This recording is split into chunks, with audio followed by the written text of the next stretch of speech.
I've heard some of the stupidest things from politicians that I think I've ever heard in my life this week, and I have the receipts to show you.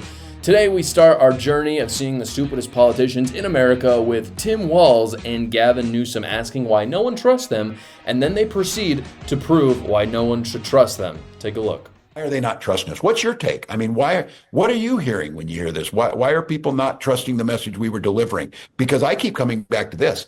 We needed to have immigration reform to control our borders, and you can do that with humanity.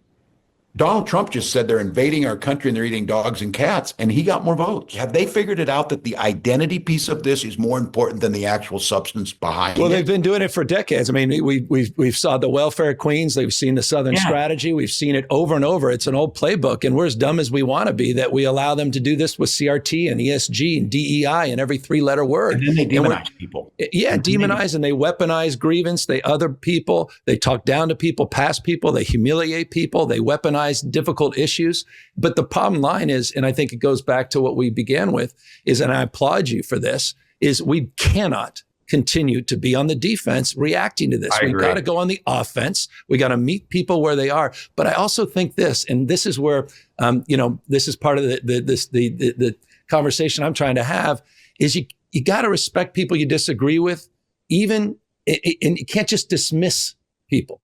How do you fight it?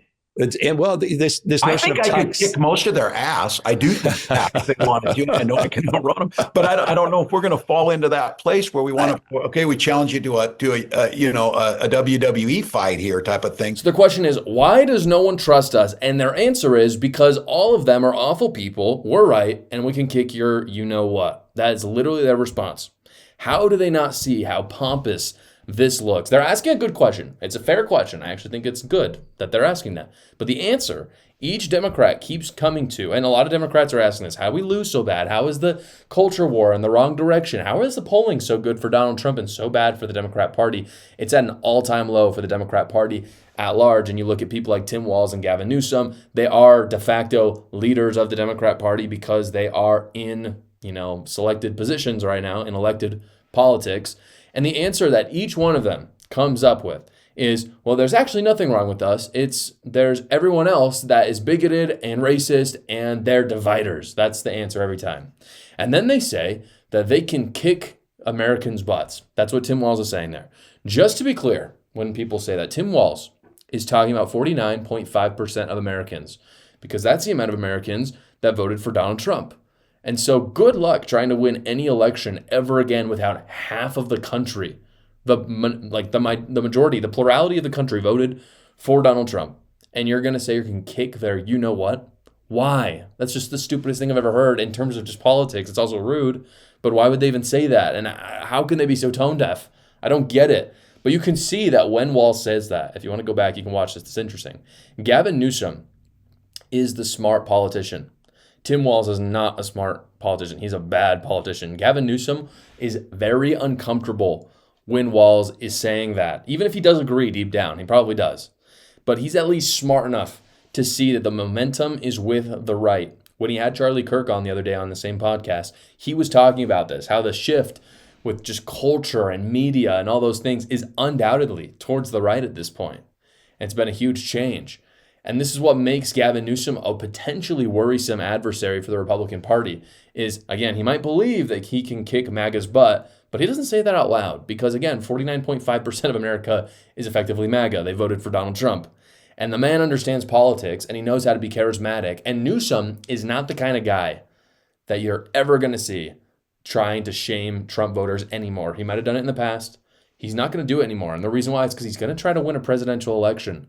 And he knows that he's going to need some of that 49.5%. And he's the kind of guy who just tries to lie his way to them. He doesn't need to, I guess props to Tim Walz for just being honest. He says what he really believes. Gavin Newsom does not. Tim Walz is just the idiot who just says things out loud. Gavin Newsom is careful. He's calculated. I don't think he's on any good track to win the presidency, but he's certainly trying. And I think people should be very, very careful. Tim Walz, on the other hand, I don't even know how he won his election. But as soon as his time in Minnesota is up, he is donezo in politics.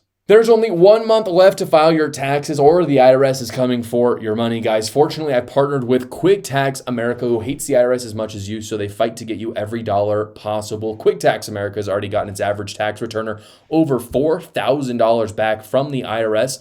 And unlike the other big services, they're not raising their rates just because it's March and April. They only do federal tax returns for $69, no matter how complicated your taxes are. They do all the work for you as well. All you got to do is upload your files, answer a few basic questions, and schedule a 15-minute finish your return call with a tax professional, and they do all the rest. So go check them out at quicktaxamerica.com, or you can go to the link in the description below. So Democrats have been saying stupid stuff this week. They're all over the place, but this clip that I'm going to show you from Steve Bannon might actually be dumber than anything I heard from Democrats this week. Take a look.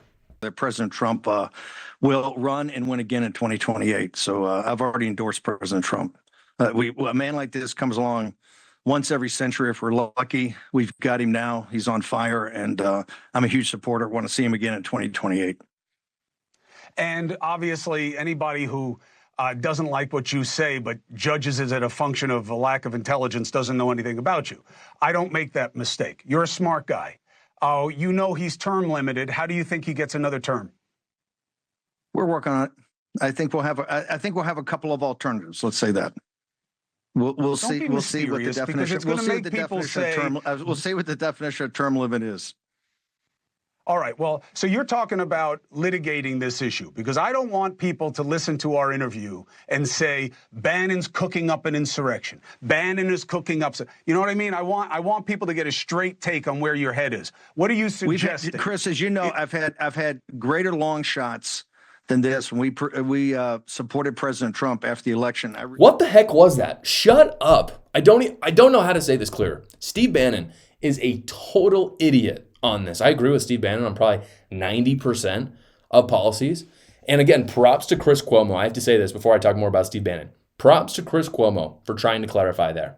This is a different Chris Cuomo than we saw in the past. Old Chris Cuomo would have loved that statement. They would have ran with it and tried to destroy Trump with it. It would have been on all the other networks because of him. But new Chris Cuomo is like, dude, let me give you the opportunity to take that back or clarify, because what you're saying makes no sense. And Steve Bannon does neither of those things. He does not take back. He does not clarify. He doubles down on the stupid. And look, guys, I love Donald Trump. He was a great president in his first term. So far, I have a couple small critiques, but he's done pretty dang good. I'm excited for the next 4 years. But Trump should not, and he will not be president in 2028. And it is unconstitutional to say that he will be. And it is so unproductive, by the way, to say that he is, because it totally validates what Democrats try to say when they say he's dictatorial. Every time Democrats say this, and we all go, you're an idiot. You're an idiot. Trump's not a dictator. And then someone, not Donald Trump, but some surrogate of his, like Steve Bannon, comes out and says the stupidest crap like this. And again, he comes out and he's like, it's a mystery. I'm going to be mysterious. Like Chris Cuomo points out, he goes, oh, Trump's going to find a way. We're working on it. It's bullcrap. It's total bullcrap. It's elitist. No one talks like that. No one real talks like that. The reason why Americans like Donald Trump is because Donald Trump just tells them how it is. And a lot of Donald Trump's people around him, Marco Rubio, Pete Hegseth, Kash Patel, they just say it like it is too. That's why we like these people. We like RFK Jr. as well, and Tulsi Gabbard and Elon Musk, even the people who came from the left. They're the people that tell you how it is. Steve Bannon, just the way he talks like that, is so creepy, so conniving, and just the complete antithesis of what Donald Trump is, and it pisses me off big time. Steve Bannon needs to just cut it out. It's bullcrap. And so for the sake of argument, so it's crap, everything that he's saying, but let's actually talk about the merit of his argument, which he barely makes, because again, he just wants to be all mysterious and say, we're working on it, instead of actually talking to Americans like a normal person. For the sake of argument, let's talk about how feasible his plan is. This is what the 22nd Amendment says. It says, no person shall be elected to the office of the president more than twice. So that's pretty clear. So presumably, they're going to try to find a way to get Trump in a non-elected matter. That seems like the way that they would do it.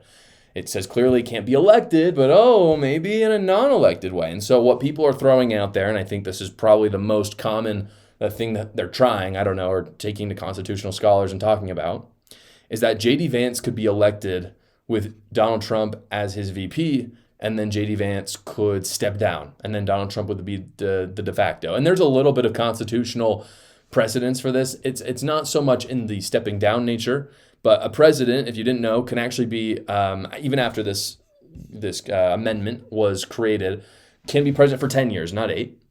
And what that means is, say Donald Trump had been the vice president to JD Vance, and JD Vance had been assassinated. And if there had been less than 2 years left in his term and Donald Trump takes that up, that does not count as a term yet. Meaning, say JD Vance is 2 years and 2 days into his presidency, so long as it's been more than 2 years and Donald Trump's going to be president for less than 2 years, that doesn't count as a term. So then feasibly he could run for 2 more times. And so, again, there's not a hard rule on this 8-year thing. There's other ways you can be president for longer, but it's never been done in the way that I just described. And I don't know other ways it could be done other than having your VP. Again, Donald Trump can be VP. I got no problem with that. The only feasible way I can think of him being president is JD Vance is his president, and then JD Vance gets assassinated, which of course necessitates Donald Trump planning the assassination of JD Vance, which is never going to happen. And that's like a weird plan in the first place. So, and just to be clear as well, this would be a colossal mistake if something like this happened. And I'm not talking about the assassination thing. I'm talking about JD Vance stepping down. It would be a huge, colossal mistake in terms of politics. Americans would not look favorably upon something like this. How do I know? Because Americans would feel the same way about that plan as they did about Biden getting cooed by Kamala Harris. They really would. People do not look favorably upon these things. They saw that. They thought, that's cold. We didn't like Joe Biden, but that is cold. Kamala Harris just swoops in with the help of the Obamas and Nancy Pelosi and Hakeem Jeffries, as they actively say they wouldn't do it. And so they don't like this stuff. It's the same feeling of betrayal, even if it is coordinated and it's not a coup, and JD Vance and Donald Trump are in on it. It's that feeling of betrayal of, no, I didn't vote for Donald Trump to be president. I voted for JD Vance. I'm just in this scenario.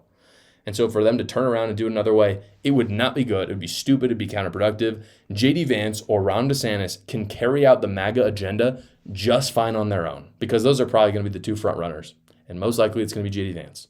Trump does not own MAGA. So if everyone's just trying to look out and say, we want 4 more years of Donald Trump is helping grow JD Vance right now into a politician who can carry on the agenda. That is far more. He can run a clean campaign, and it'll be just like having Trump in, if that's what you really want. If that's what people want, that's what they'll get. We don't need an 84-year-old Donald Trump trying to make JD Vance step down so he can be president again. No one wants that. No one needs it, except maybe Steve Bannon, who wants to be some weird elitist. I'm sick of it. He should shut up. Don't feed the Democrat conspiracy theories by pretending Trump is coming back for a 3rd term. Hey guys, I want to let you know about a deal I'm running on Amazon right now. My book, A New Cult, it's up on the bookshelf right there, is only $9.99. Go check it out. I had a great time writing it. I know you'll enjoy reading it. I talk about how the left has truly devolved into a cult, some crazy, crazy stories.